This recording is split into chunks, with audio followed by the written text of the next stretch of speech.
Today on the My Hands Smell Like Hamburger Says podcast, I will be discussing YouTube announcing thumbnail A/B comparison testing, paying for views on YouTube, and other stuff too, so go ahead and stick around. We are starting with some awesome news out of YouTube. YouTube Creator Insider put out a video this last week, and they announced it at VidCon that they are going to be launching, and they are currently beta testing thumbnail A/B comparisons. Hallelujah! We have been asking for this for years. If you don't know what this means, you will be able to upload up to 3 thumbnails. YouTube will show that video to different people with those different thumbnails. Then after the testing period, they will let you know which thumbnail led to the greatest performance, the most watch time. And that will tell you which thumbnail is best and which thumbnail you should use.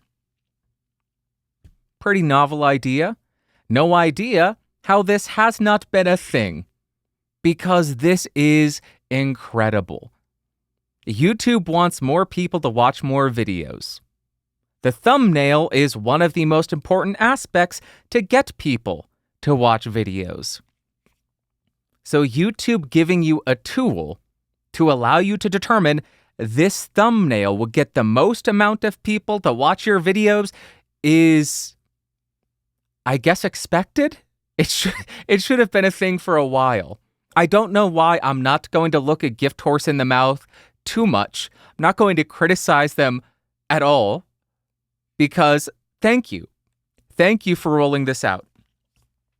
As of June 2023, which is when this episode is coming out, this is not available to a lot of people. They are currently just beta testing it or alpha testing it with a few hundred creators. And then later this year, they're going to beta test it with a few thousand. In 2024, we expect to see a much broader rollout. So that is when the majority of us, the uninitiated, the unimportant, will get it. The ones that YouTube does not care about. I am thrilled about this because I want people to watch my videos. I put a lot of time into them. I struggle with thumbnail creation, but I will happily spend a few more minutes making 2 additional thumbnails with different approaches to see which one works best. I think there's a bit of a confusion or maybe a misallocation of effort when it comes to thumbnails. And I was, I guess, guilty of this for years. I would spend 8-10 hours on a video. And then when it came to thumbnail creation, I would say, I already did enough work. I don't care about the thumbnail. Here's just a screen capture. I'll put some terrible lettering over it. There's your thumbnail. But the thumbnail is the most important thing in terms of getting somebody to actually click. So if I have put 8 or 10 or 30 hours into a video, shouldn't I be willing to spend 1 hour or 2 hours trying to find out the best way to market that? The best thumbnail to get somebody to watch that? What is 1 or 2 hours, or heck, 30 minutes creating a thumbnail when you've already spent 8 or 10 hours on a video? 8.5 hours, 10.5 hours? I'm okay with that. So now when I produce the thumbnails for this podcast, the podcast episode will take 5 to 10 hours depending on how well I'm doing that day. It varies quite drastically. And then I will take 30 minutes, sometimes an hour, to make the thumbnail because I can't come up with anything. Or I have a few different versions. I hate one, I hate the second, I hate the third, and then I try again and again and again until I find something that I like. But then I would be remiss if I did not admit there are weeks where I say, that's good enough. I don't care anymore. I can't think of anything, whatever. So thumbnails are incredibly important. The allocation of time spent on thumbnails, I think a lot of people ignore them. And I understand because I did that too. I did that for years, especially on my podcast. This is a fantastic announcement. Thank you for rolling this out, YouTube, because I have wanted this for a long time. I have even considered signing up for one of those YouTube guru sites, the Tube Buddies. And then I look at the price they charge for the tier that allows you to do A/B comparisons. And I said, maybe I don't want that. I don't have that kind of budget for this podcast. So now it's going to be native. Good for the creators, good for YouTube. Helps the creators get better performing videos. The better performing videos leads to YouTube being better off because they can display more ads. Win-win and win. Hopefully for the viewer as well, because now they have a better understanding of what the video is. Hopefully. Or maybe it's win-win-lose. Because now people will say, okay, what can we do to the thumbnail to manipulate more people to watch? But I guess they wouldn't want to manipulate people. They would want legitimate viewers, because manipulating somebody would be clickbait. They would click on the video, watch a few seconds, and then bounce. So I guess it wouldn't be manipulation. It's just trying to make it as enticing and intriguing as possible. I will link the Creator Insider video in the description and episode notes in case you want to watch it. Very short, only a minute long. Next, I want to do a follow-up on YouTube promotions. So we are jumping from YouTube doing something awesome to YouTube doing something not my favorite. Last week, I discussed YouTube promotions. What this is YouTube allowing you to give them money to run your video as an advertisement. And I said, I hate this. I do not like this because of Facebook. What do I mean by that? On Facebook, you garner an audience, you get these followers, you get a large number of people who are interested in what you do. And then Facebook says, we're not going to show them what you post. We're not going to show it to them. Heck you. If you want to actually have the content you publish be shown to the people who follow you, give us monies, please. Give us monies. Put it in our hand. And I see this promotions thing as YouTube going down that same road. I don't like that. But I am doing this follow-up because I found it. I found the tab where this resides. If you go into Creator Studio, click on Content, there is now a Promotions tab, and it says, grow your channel's popularity and engagement by promoting your videos on YouTube. Running a promotion helps attract new viewers who can boost your subscriptions, views, likes, and other engagement with your channel. After reading through this and thinking about it, I believe this has always been an option. I just don't think it was integrated in YouTube Studio. Because in the past, I know there have been YouTubers who have run their videos as ads. I just think that it's run through Google AdWords or whatever the advertising system is.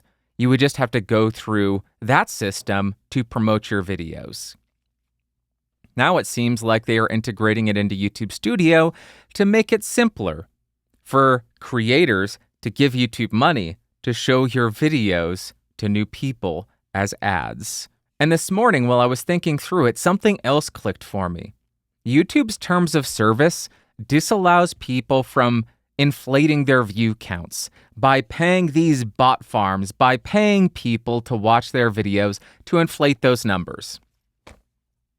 So what is this YouTube promotions thing? It's a way of paying to inflate and grow your views, but within the YouTube terms of service. I know it's not a direct comparison because the bot farm, that is just pure inflation. With this promotions thing, I am assuming YouTube is saying, hey, give us money, we will show it as an ad, and that means you're more likely to gain an actual new subscriber, a new viewer, somebody who wants your content. The bot farms are just bot farms, so it's not a direct comparison, but it's a way to pay for views on YouTube and not violate YouTube's terms of service. I still don't like it. I still don't like it. I don't like the road they're going down. I don't like that they're integrating it and putting it as a big tab in the Creator Studio. I think it's a bad sign for the future. I won't say it's a bad sign, it's a concerning sign for the future. Last week I said I will not be doing this. I still do not want to test this because I don't want YouTube to think, hey, this is a great feature. Let's roll this out to more people. It's a great way to earn money. Let's go ahead and limit people's views and growth. And then they will feel desperate and give us money. Oh, I don't want that. But I am leaving this up to you. I am leaving this up to you. If you want me to do this, I will try it. Not because I care about growing this channel, but because I think the analytics and the data may be interesting and or helpful. I will promise to do $100 to $200 on this if you so deem fit. Is that a proper way to say it? If you think this is a good idea, let me know in the comments and I will do it. Not doing it on my main channel. Not a chance. I will do it on the Bandrew Says podcast channel. Let me know and I will report back because I think what would be most interesting is not what you get out of the actual ad, not how many views, not how many subscribers. What happens after that? How does that impact future videos' performance? Do they say, or do they see, does the algorithm see, oh my gosh, there's this massive influx of views and subs, but then when you stop paying, your views and your subs tank? Does that tell the algorithm, oh, this channel sucks now. Let's stop recommending it. Heck, this channel, bury it. How does that work? So I am willing to try it if you think it is something that you would find value in. I'll set aside $200 to do it. You tell me how many videos I should promote. Should it be one episode, $200, 2 episodes, $100 each, 4 episodes, $50 each? We can do whatever you want. And I will link the YouTube promotion help article in case you want to read all their requests and analytics. My videos may not even fit the requirements for what needs to be an ad. We can burn that bridge when we come to it. Now, since we're talking about analytics, let's go ahead and discuss. Do comments impact the performance of a video? No. No, they do not, based on what I saw from last week's episode. Last week, the video, the episode, was number 2 out of 10. Pretty good. Views, 1.6K. Impressions click-through rate, 5%. Average view duration, 12 minutes, 53 seconds. Total comments, 281. That includes all of the replies. So let's look at the actual comments compared to 2 weeks ago.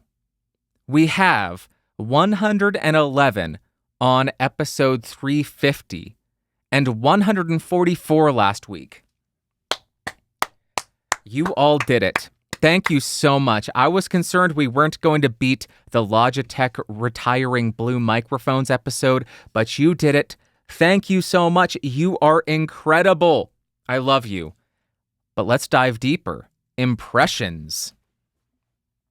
This isn't an apples to apples comparison because episode 250 has an extra week under its belt, but we can see that last week's episode 351, did not have the same trajectory. We did not see that same boost after 1 day. We didn't see that same boost at 2 days, 2.5 days. This is a much more standard trajectory. So as far as did comments increase the amount of impressions? Unfortunately not. This is exactly in line with what the prior 2 months of episodes have gotten. The only outlier we have seen so far, really, is the Logitech retiring blue microphones episode. What about click-through rate? Because that is what seemed like was such an important impact, such an important factor for the Logitech episode. Last week's episode has a click-through rate of 5%, the Logitech episode 5.7%. So last week's did not do that well, but 5% is still better than a lot of the last couple of months. Over the past couple of months, it's been between 3 to 4.5%. So 5% is an improvement. So it doesn't seem like at least hitting 5% is good enough. Maybe click-through rate is still important, but we just didn't hit a threshold. I'm not sure. If there is a threshold, it's somewhere between 5 and 5.7%, and we did not hit it. But also, if we look at the graph, we can tell that the click-through rate just all across the board, underneath episode 350. So pretty interesting there. What about overall views? 350 got 3,100 about, and last week's episode about 1,600. So a little bit more than half as much. And the 1,600 are right on par with most of my other episodes. It's maybe 100 more. So when you see 2 out of 10, it's not as though this is significantly better than all the others. I just have a relatively consistent viewership from episode to episode, about 1,200 to 1,400. So this is a couple hundred better. It's not tremendous, even though we got so many comments. Even with that many comments, you would expect a higher view count because people would be jumping back to the comments and responding. Fascinating.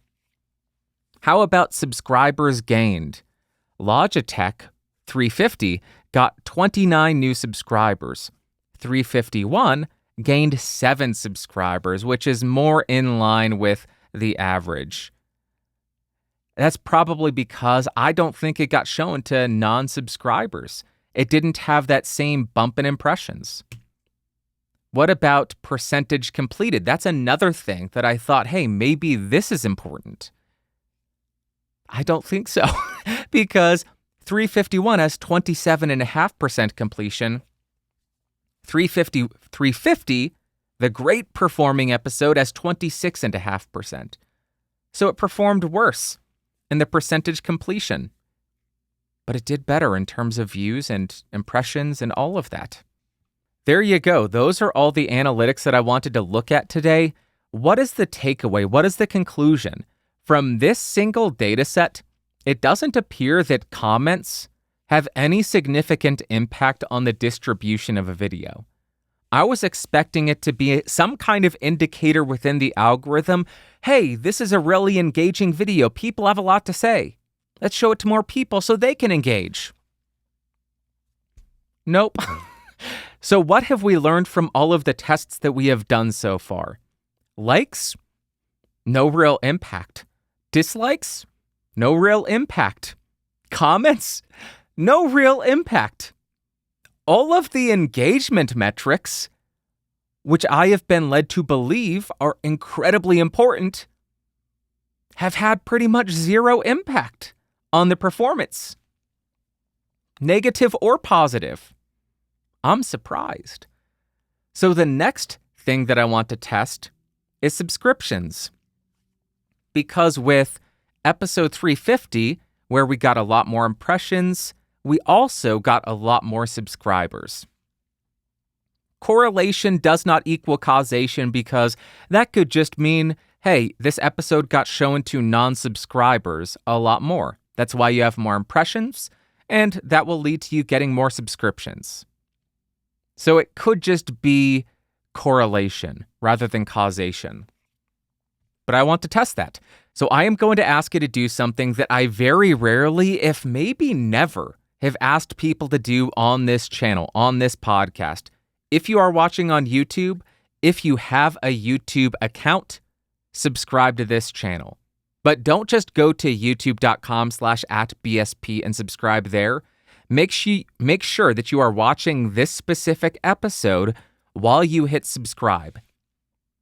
I don't know the video that has gained me the most subscriptions, but I want to try to get at least 30 this episode because, what was it, 350 had 27-ish? So if we can beat 27, around 30, we'll see if that has any impact on impressions. Because if it has a direct impact, we should see impressions for this episode be the same or higher than 350. I'm really not expecting it to, though, because I think that Logitech episode was just an outlier in terms of the appeal of the topic. But let's see. I'm going to do it. Smash that subscribe button. Go ahead and punch it. Woohoo! If you're just listening to the audio version, go ahead and go over to the YouTube channel, click on this episode while watching it, hit the subscribe button. I will make one request, though. Do not create dummy accounts. Do not subscribe to this channel from accounts that you do not use. And this isn't me doing reverse psychology. I really do not want you to do that because if you subscribe to this channel, YouTube will go ahead and distribute a new episode to that channel. If you don't use it, nobody's going to click on it. That will tell YouTube that the initial subscribers are uninterested and they will show the future episodes to fewer people. So do not do it from burner accounts. Do not do it from dummy accounts. Do not do it from accounts you do not use. Only if you actually use that account am I requesting that you subscribe. Thank you. I will report back. Let me know what your thoughts are so far. I'm loving this, even though we're not getting anything really interesting or anything really useful other than nothing matters. Nothing matters. Everything is just nonsense. Let's jump to what I've been testing. I am on the Shure SM7b, back on old familiar, old faithful. Whenever I say old familiar, I just think of that Simon Pegg movie where they go bar hopping. What is it called? The World's End. Old familiar. I wish I drank because I would love to go to England and do a pub crawl. That seems like so much fun, especially in a small British village like that. That would be a blast. I'll go do that and just drink water and all of that. I will outlast everybody. That's how you win. That's how you win the pub crawl. Although then you're surrounded by drunk people and you're sober. Nobody wins then. I'm on the SM7B again. Neutral mode. I just wanted to come back onto this microphone because I love it. I love it. So easy to listen to. Sounds great on my voice. Not running through any outboard pre's, direct into the WYHTS. We'll see what kind of processing I do. I'll just use the standard stuff. Let's jump to what you had to say. First comment comes from Nalin. They say, the update to monetization is interesting because the timing, coincidentally, happens to be during the latest exodus from Twitch. Having a lower barrier to entry for channel support makes it easier to keep that money on the platform and the 30% cut. But it also acts as a draw for streamers in particular, or those who are moving their audience. That way, less people are forced to use blank labs or blank elements. Streamlabs or stream elements, donations that take people and money off platform. Nalin or Nalin, sorry for mispronouncing your name, this is such a good comment because I had not even considered this. I don't know if it was coincidence or if it was planned out. But lowering monetization requirements right when there's an exodus from Twitch? Brilliant. And what I hadn't considered is that being a draw for streamers. Because what is the main income source for streamers? Mainly Twitch streamers. You don't see any of them saying, look how much money I got off of ad revenue. I don't think I've heard anybody brag about the ad revenue off of Twitch. The revenue source for streamers is viewer funding. Super thanks or just donations, memberships, that kind of stuff. And if I'm not mistaken, YouTube recently announced that you can now gift memberships, I think. Or am I completely misremembering that? So that is a great point. This seems like something that streamers would really like because streamers' main source of income is viewer funding. But you also point out why this is great for YouTube. Because Now YouTube isn't going to lose that money that goes off platform to Streamlabs or Stream Elements. And why would streamers be okay with that? Because if you go through Streamlabs or Stream Elements, they get a bigger cut. So why not send people over there? It's all about removing hurdles for your audience to give you money. I know that sounds so terrible. You need to remove the hurdles and just get as much money from... No, if you want people to fund you and donate to you, you can't make them jump through 5 hoops while doing backflips while their feet are on fire. If you are asking them to generously donate to you, you sure as heck better make that as easy as possible. Otherwise, you're going to lose a bunch of people saying, I would like to, but I'm not going to jump through hoops. No thanks. So this is a way for streamers, yes, they get a smaller cut, but by removing the hurdle of saying, okay, go to the description, click on this link, go off platform, enter all your credit card information, all your PayPal information. This will be, click the little button with the money sign and then hit how much money you want to give me. Makes it a lot simpler, so streamers probably going to love this as well. Nalin Earhart, thank you so much. I had not even considered that. Next, we have a comment from Daniel. He says, I'm not really surprised about last week's experiment. By the way, I don't know why I took such a deep breath. That was very loud. I very rarely notice that. In my opinion, what counts the most for YouTube is the number of views that generate sales/marketing click-through. That it's positive or negative isn't important, but the engagement. It's similar to a sports figure that's good at their sport and hated by a lot. As long as people tune in to watch them win or lose, the advertising companies have already won. At least they got to first base. The viewer still needs to spend money for the home run. Daniel, thank you very much for the comment. This is another piece of data, another potentially actionable item that I had not considered. Views, absolutely important. Ad impressions, absolutely important. But monetizable actions, that is not something that I had considered.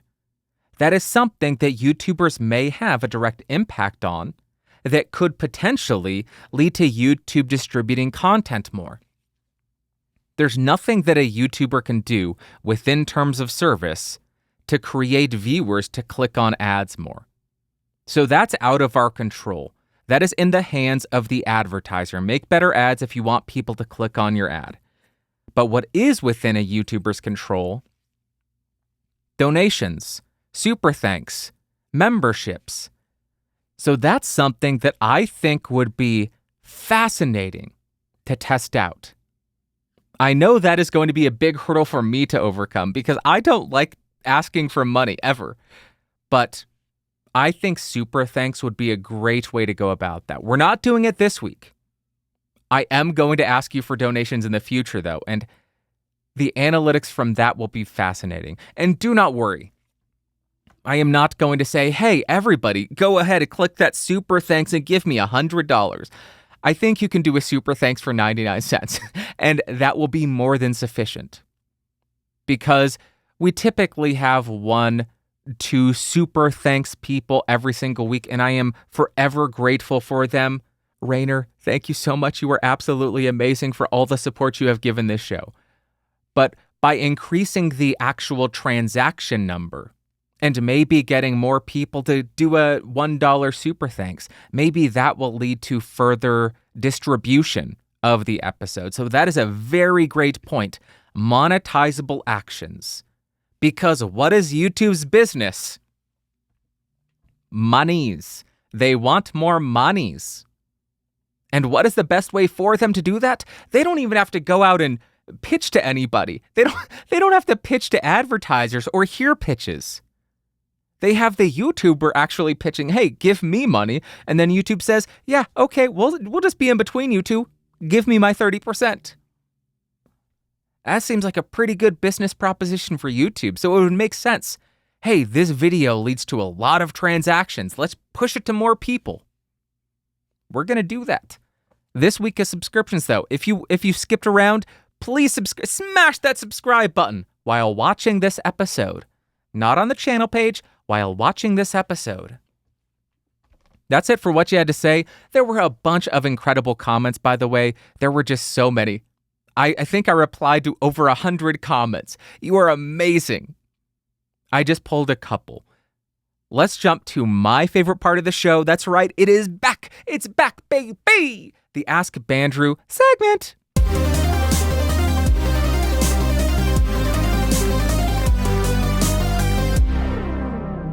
Welcome to the Ask Bandrew segment, the segment where you send me questions and I attempt to answer them for you. If you have questions that you want answered, go to askbandrew.com. What is the URL? askbandrew.com. Again, because third time's a charm.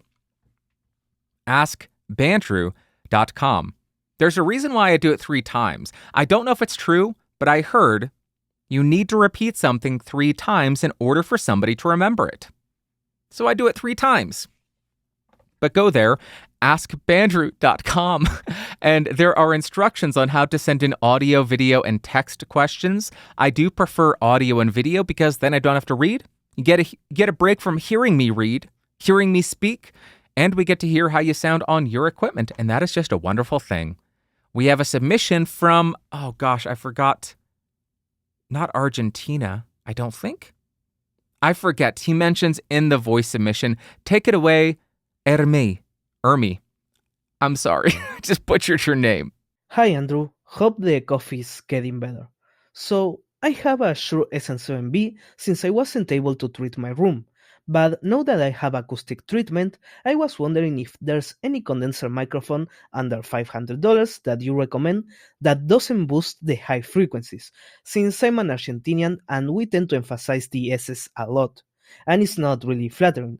So yeah, I was wondering if you have any recommendation because it feels like all condensers are bright microphones. Ermi, thank you very much for the voice submission. I really do appreciate it. To reiterate the question you're asking, are there any condenser alternatives to the Shure SM7b which don't exhibit that typical big boost in the upper end, which exaggerate the sibilant frequencies? I have a couple of recommendations. Most people know what they're going to be. Number 1 is going to be the SE Electronics SE4400A. This is $500 new. It is a multi-pattern condenser microphone. I will give you an example of that. The second, another microphone from Shure, the KSM32. This has one of the sweetest and softest sounding top ends. As far as the price, it is $600 without a shock mount, $650 with a shock mount, but used you can get it significantly cheaper. So up until now, in my response, I have been using the SM7B. I am now going to switch to these other microphones so you can hear how they sound. Now I am on the SE4400A, as I mentioned, $500 multi-pattern condenser mic. I am on the cardioid polar pattern. No pad, no filter. Gain set at 12, noon, straight up and down, midnight, 5, 50%. Any other way that you want to say the exact same thing? Did I say cardioid mode? No pad, no filters? I think I did. There you go. That's the SE4400A. A lot brighter than the SM7B, but it doesn't exhibit that same huge boost in the presence, treble, or air that a lot of modern condensers have. Now I am on the Shure KSM32, as I mentioned, $600 to $650, cardioid only, no pad, no filter, gain set at 2 o'clock on the 18i20. I am sure you could guess exactly why I am recommending this thing, because just listen to the top end. It has a bit of extension, but it is tamer, and it is just so soft sounding. If you're looking for that hyper-realistic, articulate, detailed sound, it's not going to give you that. It's not going to give you the Lewitt sound, but it is giving you something that is condenser-like, but it's not so exaggerated. It is quite tame, extremely easy to listen to. It's just a unique condenser. I love this thing. That's the KSM32. Now I am back on the SM7B. Let's go ahead and do a quick sibilance test between all of these mics. Sally sells seashells by the seashore. Sally sells seashells by the seashore. Now on the SE4400A, Sally sells seashells by the seashore. Sally sells seashells down by the seashore. And on the KSM32, Sally sells seashells by the seashore. Sally sells seashells by the seashore. Now I wanted to include a brighter option just so you have that point of reference, that point of comparison. This is the Lewitt LCT 440 Pure, 440 Pro, $250 to $290. No pads, no filters on this thing, cardioid only. Gain is set at 12 o'clock, and there you go. Just so you have that point of reference. It's not the most sibilant microphone, but it is that modern bright sound. Let me know what you think. Was this helpful? Which one did you like the best? 7B, SE4400A, KSM32, or hey, maybe you liked the LCT 440. Let's go back to another voice submission from Straya. Take it away, down under from Straya. Sorry to everybody from Australia. Hi, Bandrew. How you doing out there? It's your old mate Newsy from Australiaville. Now, I've got a question for you, and that is, it's pretty simple. What is your thoughts, if you have any, on the Rodecaster Duo? Now, personally, I'd sort of saw it and heard about it, and I thought, hey, that looks like a good little device. Especially for somebody like me, I do a solo podcast, and I have been thinking about something like a Rodecaster or a mixer type thing for a while, but I don't need all the inputs, etc., that the Rodecaster has, or the Rodecaster Pro, is that what it's called? Anyway, so I heard about the Duo, saw that was coming out, and I thought, oh, it's like a skim milk version, right? I don't need the full fat version. So in that aspect, I'd say it's decent. However, the price is ridiculous. I got to say the price is ridiculous. That's a big word. I think it's too expensive. I think it was maybe if it was 3/4 of the price of what it is. I think in Australia it's about 800 kangaroo dollars. I think if it was like 6, that would be more tolerable. I have seen it on a website for about 700, but considering that, if it's around $800, the full fat version of the Rodecaster I think is around $1,000, 1,100 or so. Apologies, I'm not completely over like the prices across the range, but I think it's around about $1,000. Whereas the Duo is like 800, and the price is too much. But anyway, in my opinion, but general thoughts. Do you have any? Do you think it could be a good device for individuals? Do you think it has some issues? I don't know if you're going to be doing a review on one, but I guess just general thoughts at this point on the Rodecaster Duo. What are they? And maybe you could give us a little alternative. If you're like, yeah, the Rodecaster Duo would be good, but you're not quite happy with the price, maybe. For example, what are some possible alternatives to the Duo? I can't think of any off the top of my head. I can think of a possible few alternatives to the Rodecaster, the full fat version, but yeah. Anyway, Bandrew, thanks, and keep up the good work with the podcast, old boy, and the videos. Catch you later. The man from down under is back. He is back, baby! Newsy boy, thank you very much for the voice submission. I did have to adjust it because your audio was coming out of one side. Understandable, though, you used SpeakPipe, and I don't think they let you select mono input. Get with it, SpeakPipe. When was the last time you sent in a voice submission? I think the last one that I got had something to do with facial hair. I think you were advocating that I let it grow, that I don't shave, that I just see how it goes. And I am convinced that you just wanted to see how stupid I would let myself look because that facial hair period where I just experimented and said, let's see how this goes.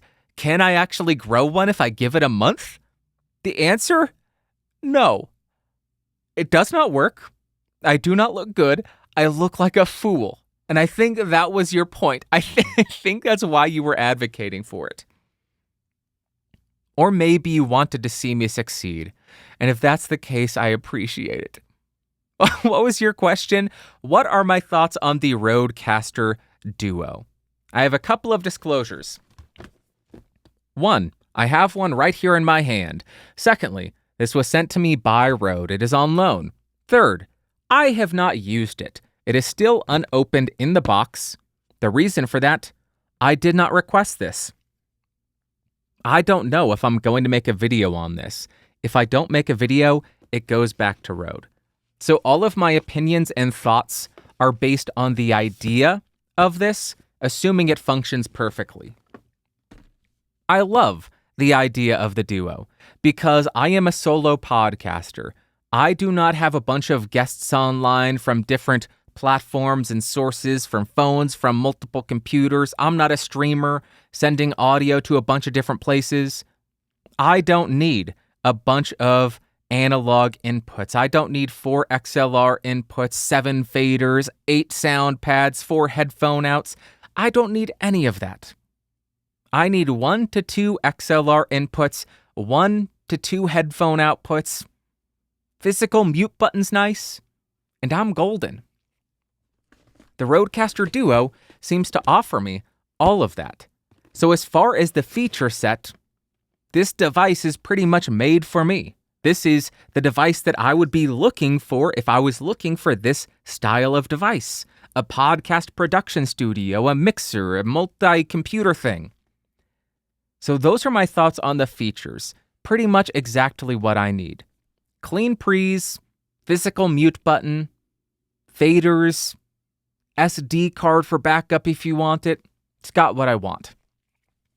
But then we take a pin out of that thing that's on the side, and now we have to address the price.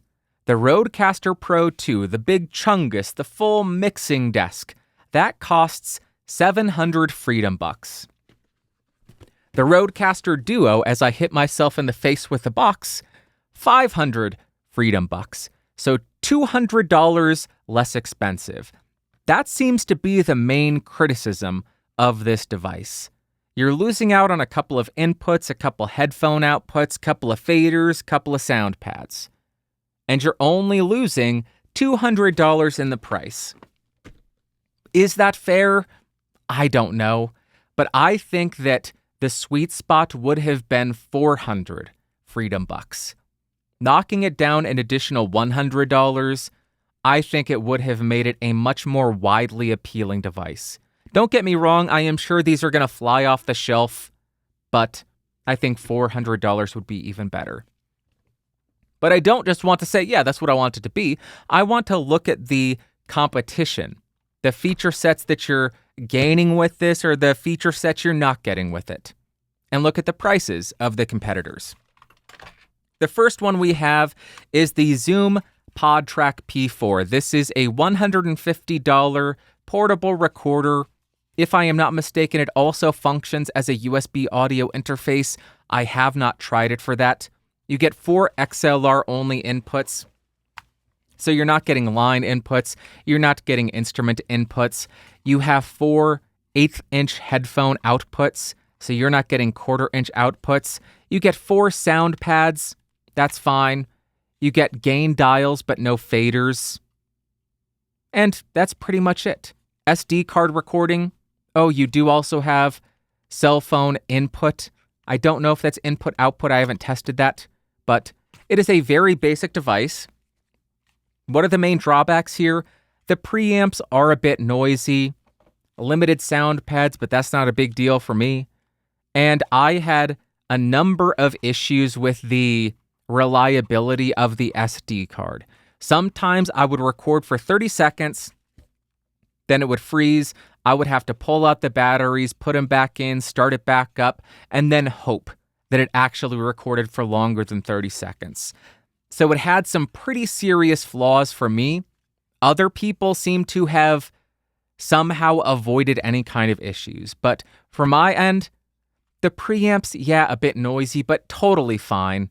I used the SM7B with no cloud lifter or fed head. Once I processed it, there were no issues as my computer goes to sleep. So $150, you're paying, what is that, $350 more for the Rodecaster Duo.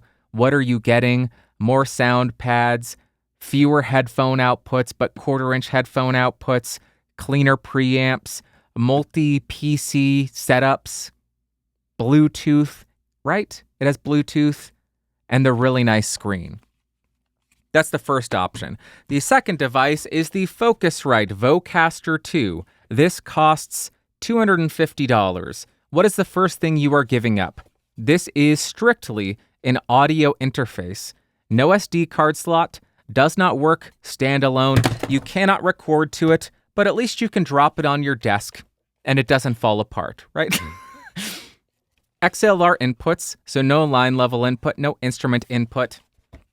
You have physical mute buttons for both inputs. You have DSP processing.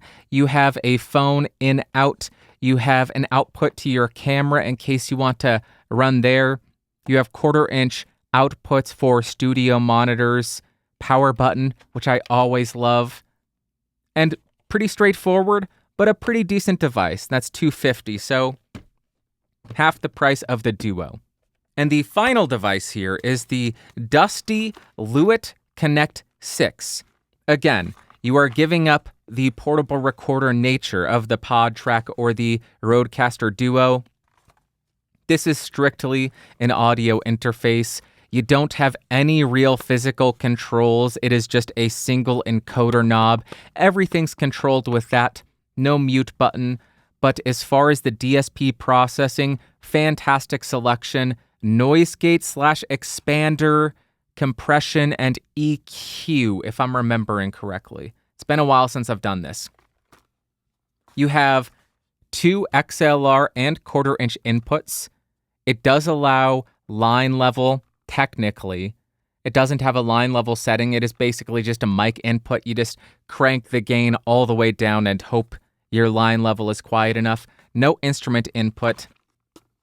Quarter-inch outs for studio monitors.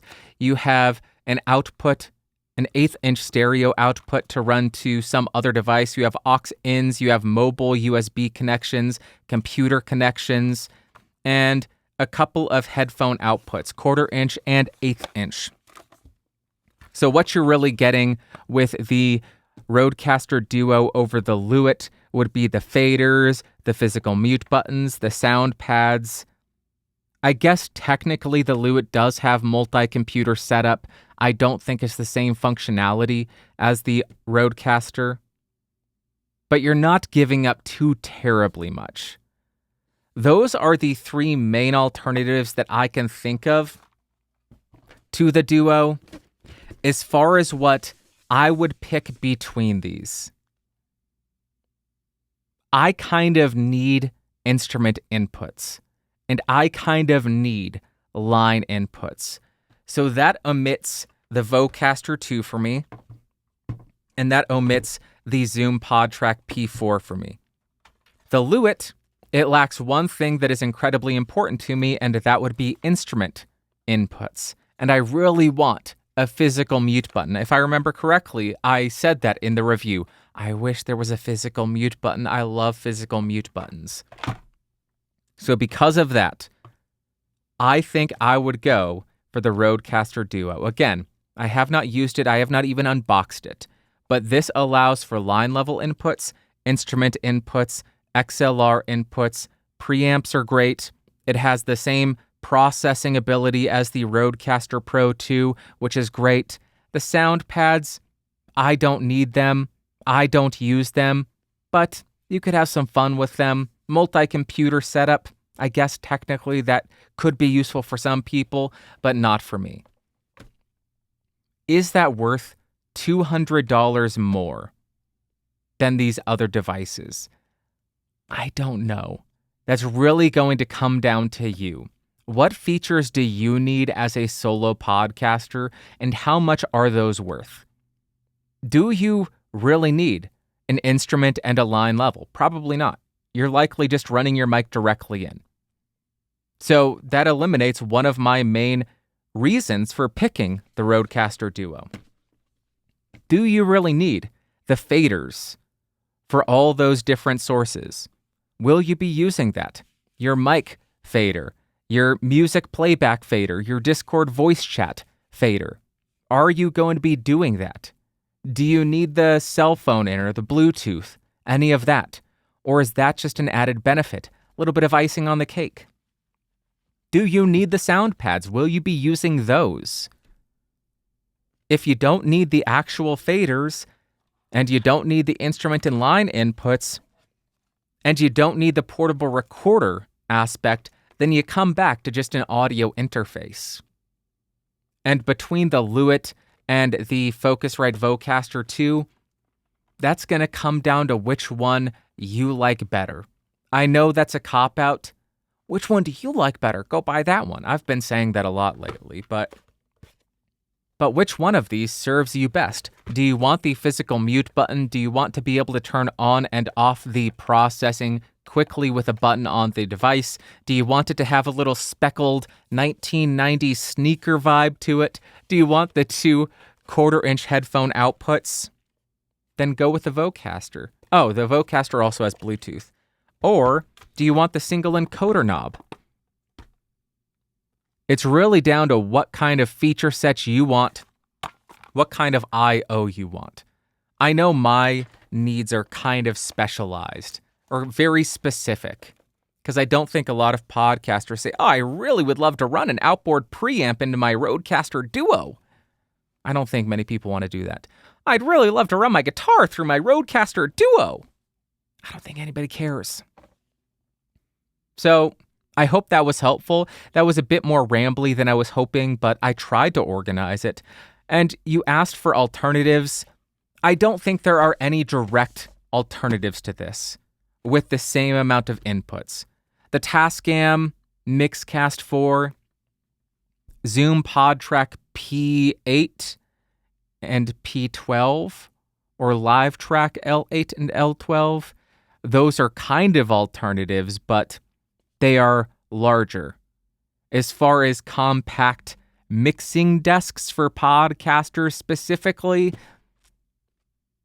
there aren't many with 2 inputs. So I went with audio interfaces and a very affordable option. So hopefully that was helpful. I appreciate you sending that in, Newsy Boy. Thank you so much. And that's going to wrap up this week.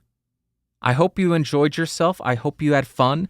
Let me know what you think of all of this stuff this week. Should I do that promotion thing? Don't forget to subscribe from a channel you actually watch. And I will talk to you next week. I hope you have an amazing Sunday, Monday, Tuesday, Wednesday, Thursday, Friday. Next Saturday, I will talk at you. I love you so much. You are the greatest human being to ever exist. Bye-bye. Whoa. Whoa. Boop.